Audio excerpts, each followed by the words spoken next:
Zaman dulu, jika kita melakukan sebuah kesalahan, mereka akan menundukkan kepala, meminta maaf, atau setidaknya mencoba memperbaiki diri. Tapi sekarang, malah sebaliknya. Banyak orang yang dengan bangga memamerkan kesalahan mereka di media sosial, bahkan mencari dukungan agar perbuatannya dianggap wajar. Contohnya, ada yang terang-terangan mengaku selingkuh, tapi malah curhat seolah-olah mereka menjadi korban. Ada yang malas bekerja, lalu menyalahkan sistem ekonomi, bukan malah memperbaiki diri. Ada juga yang masih menggantungkan hidupnya kepada orang tua, yang bisa dibilang usianya udah matang, tetapi justru bangga dan mengatakan, "Ya udah sih, rezeki udah ada yang ngatur."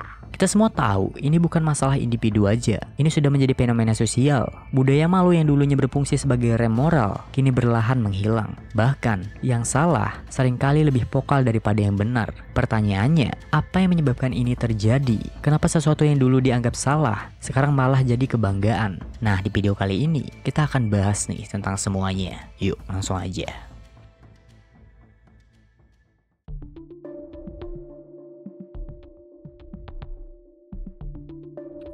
Sekarang, coba kita lihat apa sebenarnya yang terjadi dengan budaya malu di masyarakat kita. Dulu, ketika seseorang melakukan kesalahan atau tidak memenuhi harapan, mereka cenderung merasa malu. Rasa malu itu justru menjadi pendorong untuk memperbaiki diri dan tidak mengulanginya lagi. Tapi coba lihat sekarang, sifat malu malah seperti menjadi sesuatu yang sudah hilang. Sebaliknya, malah banyak orang yang menunjukkan kebanggaan atas kesalahan mereka. Pernah gak sih kamu lihat seseorang yang dengan bangganya bilang, "Aku udah 30 tahun, tapi masih dibiayain orang tuaku.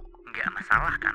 Padahal, kalau kita lihat lebih dalam, seharusnya di usia segitu, kita sudah bisa mandiri. Bukan berarti kita harus menuntut orang lain untuk hidup dengan cara kita. Tapi bukankah ada semacam kewajiban moral untuk menjadi lebih baik setiap tahunnya? Kalau terus-terusan menggantungkan hidup kepada orang tua, kapan kita akan merasa cukup untuk berdiri sendiri? Masalahnya, sekarang, orang-orang malah menganggap ini sebagai pilihan hidup yang wajar. Bahkan menarik perhatian orang lain di media sosial. Mereka bercerita tentang betapa enaknya hidup dengan santai, tanpa banyak tanggung jawab. Dan tentu saja, banyak komentar yang mendukung, seperti, "Aku juga kok, santai aja, hidup itu cuma sekali." Padahal, bukan hidup yang cuma sekali yang perlu diutamakan, tapi bagaimana kita bisa berkembang dan membuat hidup itu penuh makna. Kalau kita terus-menerus mencari pembenaran untuk hal-hal yang salah, lalu kapan kita akan maju?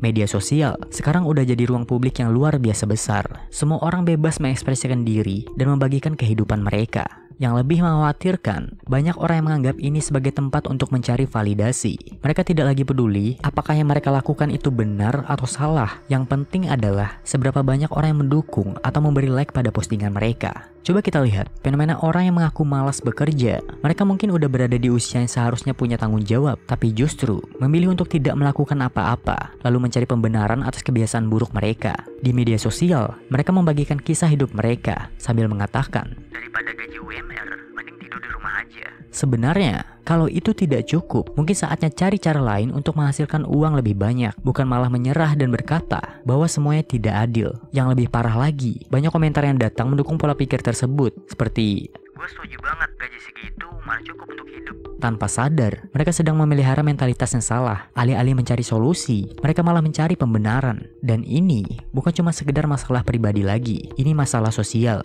Jika kebiasaan buruk ini semakin banyak yang mendukung, maka kita akan semakin sulit untuk maju sebagai masyarakat. Bukan berarti kita harus bekerja tanpa henti, tapi yang dimaksud di sini adalah jika kita merasa hidup kita tidak ideal, maka cobalah untuk mencari cara lain agar bisa memperbaiki diri. Jangan hanya duduk diam menunggu solusi datang begitu aja. Yang lebih mengkhawatirkan lagi adalah bagaimana banyak perilaku buruk yang sekarang dinormalisasi. Kebiasaan-kebiasaan yang dulunya dianggap memalukan, sekarang malah dianggap biasa saja. Misalnya nih, perilaku malas bekerja, bergantung pada orang tua, atau bahkan membuat konten yang merendahkan orang lain demi mencari sebuah hiburan. Semua ini tidak lagi dipandang sebagai kesalahan, melainkan malah menjadi bahan untuk mencari perhatian di dunia maya. Kebiasaan buruk ini perlahan mulai dianggap sebagai hal yang normal. Apa yang dulunya kita anggap sebagai ketidakberesan, sekarang malah banyak yang melakukannya untuk mendapatkan pujian. Kalau misalnya kita tidak ikut-ikutan, kita malah dicap sebagai orang yang ketinggalan zaman atau bahkan terlalu serius. Misalnya lagi nih, tentang gaya hidup yang boros atau gaya hidup konsumtif. Dulu, orang yang suka belanja atau menggunakan uangnya tanpa perencanaan pasti akan merasa malu atau tertekan karena mereka tahu ini bukan perilaku yang bijaksana. Tapi sekarang, ada banyak sekali orang yang bangga dengan gaya hidup tersebut. Mereka pamer belanjaan barang-barang mewah tanpa memikirkan konsekuensinya dan menganggap itu sebagai sebuah pencapaian. Padahal, ini justru menunjukkan kurangnya pemahaman tentang perencanaan finansial yang baik. Sekarang, mari kita bayangkan, jika budaya malu ini telah menghilang, apa yang akan terjadi dengan masyarakat kita? Kalau kita terus-terusan mencari pembenaran untuk kesalahan kita, bukankah itu artinya kita enggan untuk berubah?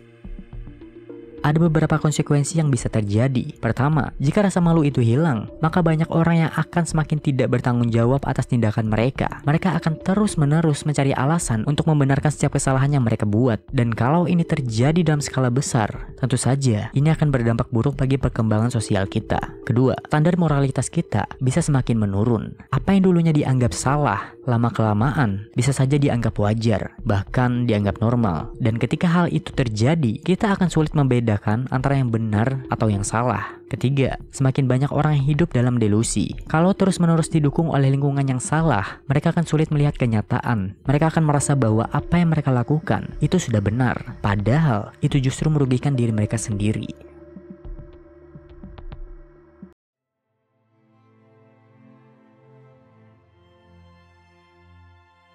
Nah, kalau kita melihat kondisi ini sekarang, kita bisa saja terjebak dalam lingkaran kebiasaan buruk ini. Tapi bukan berarti kita tidak bisa mengubahnya. Setidaknya, kita bisa mulai dari diri kita sendiri. Seperti berhenti mencari pembenaran dalam kesalahan kita. Kalau kita tahu sesuatu hal itu salah, jangan justru mencari alasan atau dukungan untuk membenarkan tindakan kita. Kita harus belajar untuk bertanggung jawab atas setiap keputusan yang kita buat. Dan gunakan media sosial dengan bijak. Jangan mudah terpengaruh oleh apa yang viral. Terkadang, apa yang ramai dibicarakan belum tentu benar atau baik untuk kita. Kita harus bisa menyaring informasi yang lebih bijak dan tidak mudah terjebak dalam tren yang hanya mengarah pada keburukan. Lalu jangan takut untuk punya standar moral yang tinggi. Kalau melihat ada sesuatu yang jelas-jelas salah, jangan ikut-ikutan hanya karena banyak orang melakukannya. Kita harus berani untuk berdiri tegak dengan keyakinan kita dan menunjukkan bahwa kita bisa hidup dengan integritas. Akhirnya, semuanya tergantung pada kita. Apakah kita ingin menjadi bagian dari generasi yang hilang rasa malu dan terjebak dalam kebiasaan buruk? Atau kita mau menjadi pribadi yang lebih baik dan menginspirasi orang lain untuk melakukan hal yang sama?